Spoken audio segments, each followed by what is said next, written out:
നമസ്കാരം. ഇന്ന് കൃഷ്ണീയത്തിലെ ഗ്രഹങ്ങളുടെ ആധിപത്യമുള്ള ദിക്കുകളെ പറ്റിയും ദിക്കുകളുടെ ദേവതമാരെ പറ്റിയുമാണ് ചുരുക്കത്തിൽ ഒരു ചെറിയൊരു ഷോർട്ട് വീഡിയോ. കിഴക്കിന് അധിപതി സൂര്യൻ, തെക്ക് കിഴക്കിന് അധിപതി ശുക്രൻ, തെക്കിന് അധിപതി ചൊവ്വ, തെക്ക് പടിഞ്ഞാറിന് അധിപതി രാഹു, പടിഞ്ഞാറിന് അധിപതി ശനി, പടിഞ്ഞാറ് വടക്കിന് അധിപതി ചന്ദ്രൻ, വടക്കിന് അധിപതി ബുധൻ, വടക്ക് കിഴക്കിന് അധിപതി വ്യാഴൻ എന്നിങ്ങനെ കൃഷ്ണീയം 1:35 പറഞ്ഞിട്ടുണ്ട്. ഇത് തന്നെയാണ് യോഗയാത്രയിൽ വരാഹ വീരാചാര്യൻ പറഞ്ഞു. പുരുഹൂത ഹുദാശയാമാനിരുതി വരുണാനില യക്ഷ ശിവാശ്ചദിശാം പുനരർക്ക സിതാര തമോരുവിജ ശശി സൗമ്യ ബൃഹസ്പതയ പതയ.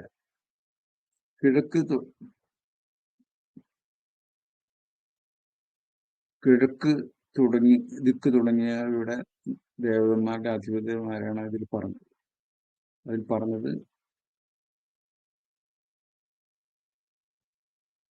പുരൂഹുതൻ, കിഴക്കനധിപതി സൂര്യൻ.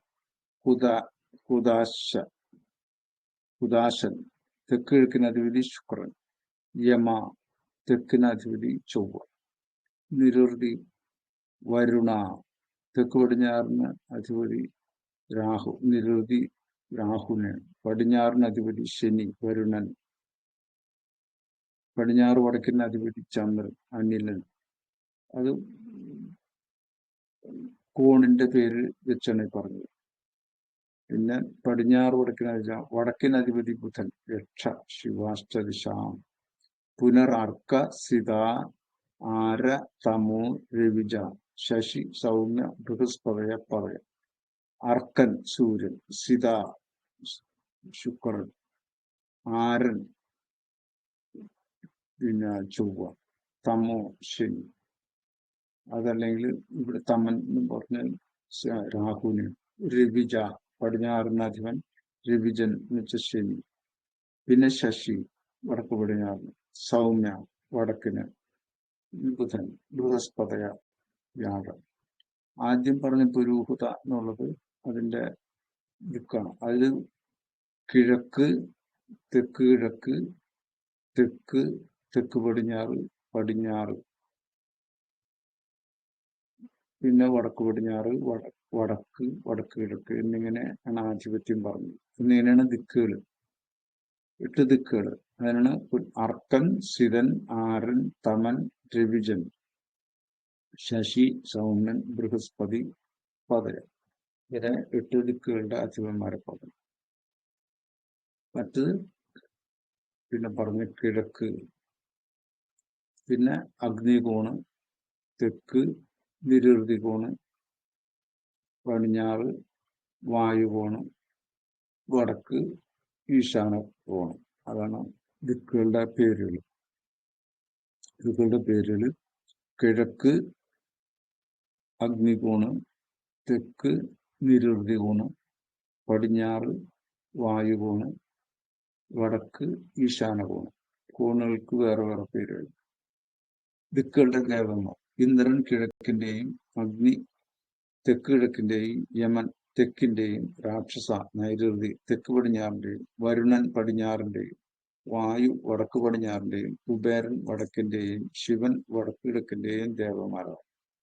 അതാണ് പുരൂഹുത ഹുദാശയ നിരുതി വരുണാനില യക്ഷ ശിവാശ്ചദിശാം എന്നുള്ളതിന്റെ മലയാളമാണ് പറഞ്ഞത്. ഇന്ദ്രൻ കിഴക്കിന്റെയും, അഗ്നി തെക്ക് കിഴക്കിന്റെയും, യമൻ ചന്ദ്രൻ തെക്കിന്റെയും, രാക്ഷസൻ തെക്ക് പടിഞ്ഞാറിന്റെയും, വരുണൻ പടിഞ്ഞാറിന്റെയും, വായു വടക്ക് പടിഞ്ഞാറിന്റെയും, കുബേരൻ വടക്കിന്റെയും, ശിവൻ വടക്ക് കിഴക്കിന്റെയും ദേവന്മാർ. അർക്കൻ, സിതൻ, ആരൻ, തമൻ, രവിജൻ, ശശി, സൗമ്യൻ, ബൃഹസ്പതി എന്നിവർ ക്രമത്തിൽ കിഴക്ക് തുടങ്ങിയ 8 ദിക്കുകളുടെയും അധിപതിമാരാണ്. കൃഷ്ണീയാചാര്യരും സ്വന്തം അഭിപ്രായമായി ഇത് തന്നെയാണ് ഇവിടെ പറഞ്ഞത്. ഭാവത്തിലേക്ക് നോക്കുന്ന ഗ്രഹങ്ങളിൽ ബലം കൂടുതലുള്ള ഗ്രഹത്തെ കൊണ്ടാണ് ദിക്ക് നിശ്ചയിക്കേണ്ടത്. 2 ദിക്കുകളുടെ മധ്യത്തിൽ ഏത് ദിക്കിലേക്കാണോ ഗ്രഹം സഞ്ചരിച്ചുകൊണ്ടിരിക്കുന്നത് ആ ദിക്ക് ആ ഗ്രഹത്തെ കൊണ്ട് പറയാം. ഗ്രഹങ്ങൾക്ക് വക്രം ഉണ്ടാകും. സൂര്യന് കിഴക്ക് തുടങ്ങിയ ദിക്കുകളിൽ 8 യാമങ്ങളെ കൽപ്പിച്ചിട്ടുണ്ട്. അതെന്താണ്? സൂര്യൻ 8 യാമം, സൂര്യൻ 4, പകല് 4 യാമം, രാത്രി 4 യാമം. അതനുസരിച്ച് കിഴക്ക്, തെക്ക് കിഴക്ക്, അങ്ങനെ 8 ദിക്കുകളിലും സഞ്ചരിക്കുന്നതായിട്ട് കണക്കാക്കി നിമിത്തങ്ങൾ ശകുനങ്ങൾ സംഭവിക്കുന്നത് എന്തനുഭവമാണ് ഉണ്ടാകാൻ പോകുന്നതെന്ന് പറയാൻ വേണ്ടിയിട്ടാണ് 8 യാമങ്ങളായിട്ട് തിരിച്ച് സൂര്യന്റെ ചലനത്തെ കൊണ്ട് പറയുന്നത്. ആ വിഷയം നമ്മൾ പിന്നീട് വരുന്നുണ്ട്. ഈ വിഷയത്തിൽ നിമിത്തങ്ങളെ ചിന്തിക്കുന്നതിനാണ് 8 ദിക്കുകളിൽ കൂടെ സൂര്യൻ ചലിക്കുന്നതായിട്ട് കണക്കാക്കുന്നത്. ഭാവത്തിലേക്ക് നോക്കുന്ന ഗ്രഹങ്ങളെ കൊണ്ടാണ്.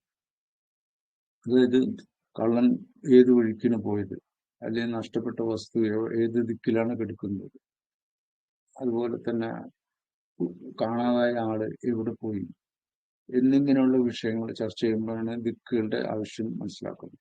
ചരസ്ഥിര ഉഭയരാശികളെ കൊണ്ട് ചെന്നിട്ടുള്ള ദിക്കുകളുടെ ആ ദൂരം, ഇന്ന ദിക്കിൽ ഇത്ര ദൂരം ചെന്നിട്ടാണ് ആള്, പിന്നെ രാശിയുടെ സ്വഭാവം അനുസരിച്ച് ഇന്ന ആൾക്കാർ താമസിക്കുന്ന സ്ഥലത്ത്, അവിടെ നമ്മൾ ബ്രാഹ്മണ, ക്ഷത്രിയ, വൈശ്യ, ശൂദ്രന്മാർ താമസിക്കുന്ന സ്ഥലങ്ങളിലാണ് അവർ താമസിക്കുന്നത്. അത് ഇന്ന സ്ഥലത്ത് താമസമായി. അതുപോലെ തന്നെ ഒരു രാശിക്കും പറഞ്ഞിട്ടുള്ള സ്വരൂപം, അതുപോലെ തന്നെ ദിക്ക് തുടങ്ങിയുള്ളതൊക്കെ ചിന്തിച്ചിട്ട് ഇന്ന സ്ഥലത്ത് ഇന്ന സംഭവം നടക്കുന്നുണ്ട് എന്ന് പറയാൻ വേണ്ടിയിട്ടാണ് ഈ ദിക്കിന്റെ ആവശ്യം. നമ്മൾ ഈ വിഷയത്തിൽ കൂടുതൽ പഠിക്കേണ്ട ആവശ്യമുണ്ട്. കാരണം കൃഷ്ണയത്തിൽ അത് വളരെ വ്യക്തമായി തന്നെ ഓരോരോ പ്രശ്നത്തിലും ദിക്കുകളെ ചിന്തിക്കുന്ന കാര്യത്തിലും വാസസ്ഥലം ചിന്തിക്കുന്ന കാര്യത്തിലൊക്കെ നമുക്കറിയാൻ പറ്റും. ഇത് നിർത്താം.